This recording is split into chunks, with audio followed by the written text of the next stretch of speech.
दो ऐसी टीमें जो पिछले 76 सालों से एक दूसरे को कड़ी टक्कर दे रही है। दो ऐसी टीमें वो जब भी आपस में टकराती है तो नए नए रिकॉर्ड्स बनाती है। दो ऐसी टीमें जिसने अपने सामने एशेज जैसी सीरीज को भी छोटा साबित कर दिया है। दो ऐसी टीमें वो जब भी आपस में भिड़ती है तो अपने साथ कोई ना कोई कंट्रोवर्सी भी साथ में लेकर आती है। ये दो टीमें कोई और नहीं बल्कि 7 जून से वर्ल्ड टेस्ट चैंपियनशिप का फाइनल खेलने वाली इंडिया और ऑस्ट्रेलिया की टीम है।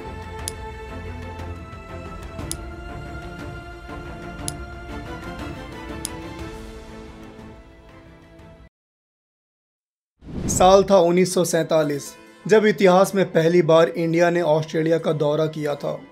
इंडियन क्रिकेट टीम के लिए यह दौरा किसी बुरे सपने की तरह था। ऑस्ट्रेलिया ने 4 मैचों की इस सीरीज में मेहमान इंडियन टीम को 4-0 से हराया था। तब से लेकर अभी तक दोनों टीमों ने आपस में 28 सीरीज खेली है, जिसमें कुल 106 टेस्ट मैच हुए। जहां ऑस्ट्रेलिया ने 44 बार इंडिया को हराया, वहीं इंडिया ने भी 32 बार ऑस्ट्रेलिया को पटखनी दी थी। WTC फाइनल ऐसा पहला मौका होगा जहां दोनों टीमें एक बायलैटरल सीरीज से हटकर किसी न्यूट्रल वेन्यू में खेल रही होगी। देखा जाए तो इंडिया ऑस्ट्रेलिया सीरीज हमेशा से हाई वोल्टेज सीरीज रही है, लेकिन 2008 की सीरीज एक ऐसी सीरीज थी जिसे दोनों ही देश के क्रिकेट प्रेमी कंट्रोवर्शियल सीरीज के तौर पर याद करते हैं। चाहे वो हरभजन सिंह और एंड्रू साइमंड्स के बीच मंकी गेट स्कैंडल हो, या फिर सिडनी टेस्ट में स्टीव बकनर की बेहद खराब अंपायरिंग हो, या फिर इंडियन टीम का पहली बार पर्थ पर ऑस्ट्रेलियन टीम को हराना हो।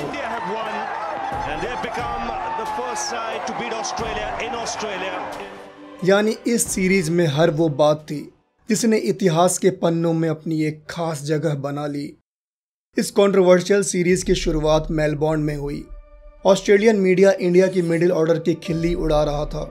जहां ऑस्ट्रेलियन टीम के गेंदबाज अपनी पीक पे थे, वहीं इंडियन टीम की बूढ़ी मिडिल ऑर्डर अपनी उम्र और बुरे फॉर्म के लिए चर्चे में थी। सालों बाद इंडियन टीम इस सीरीज में धाकड़ ओपनर वीरेंद्र सहवाग के बिना उतरी थी। ऐसे में ओपनिंग की जिम्मेदारी द्रविड़ और वसीम जाफर के कंधों पर था, लेकिन ये ओपनिंग जोड़ी दोनों ही इनिंग्स में कोई खास कमाल नहीं कर पाई थी, जिसका नतीजा ये हुआ कि इस टेस्ट में ऑस्ट्रेलिया ने इंडिया को 337 रनों की बड़ी मार्जिन से हराया। India really should hang their head in shame. Under 200 both times they batted. पहले मैच के रिजल्ट को देखकर ऐसा लग रहा था कि इस सीरीज में इंडियन टीम बुरी तरह से पिटने वाली है। उसके ऊपर से एक्सपीरियंस्ड बॉलर जहीर खान को हील इंजरी के कारण इंडिया वापस जाना पड़ा। सीरीज का अगला टेस्ट मैच सिडनी में था और यहीं से शुरुआत हुई उस कंट्रोवर्सी की जिसने क्रिकेट की दुनिया को हिला कर रख दिया था। पहली बार किसी इंडियन क्रिकेटर पर रेशियल कमेंट करने का आरोप लगा था। ये झूठा आरोप तब लगा जब हरभजन सिंह ने एंड्रू साइमंड्स को गुस्से में तेरी माँ की कहा, जिसे साइमंड्स ने मंकी समझा। ये कंट्रोवर्सी इतनी ज़्यादा बढ़ गई थी कि हरभजन पर 2 मैचों का बैन लगने वाला था। कंट्रोवर्सी का दौर यहीं पर रुका नहीं।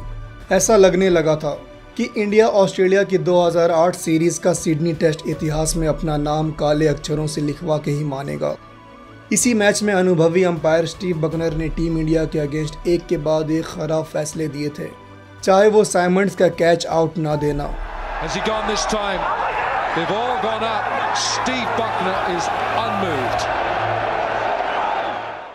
साइमंड्स की स्टंपिंग होने पर थर्ड अंपायर को रेफर ना करना।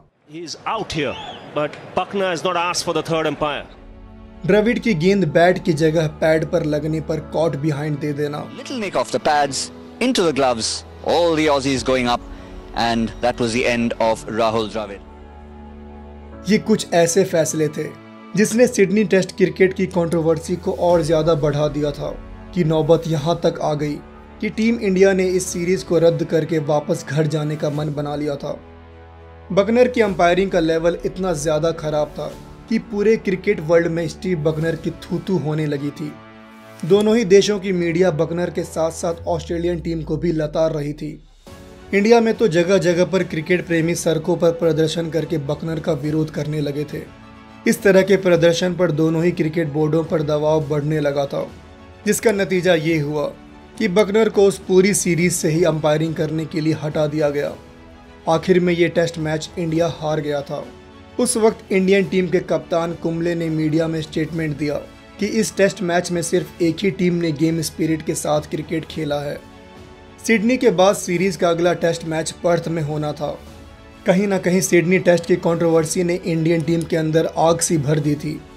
सभी इंडियन प्लेयर पर्थ में ऑस्ट्रेलियन टीम को मुंह तोड़ जवाब देना चाहते थे, लेकिन पर्थ एक ऐसी जगह थी जहां पर इंडिया ने कभी भी टेस्ट मैच नहीं जीता था।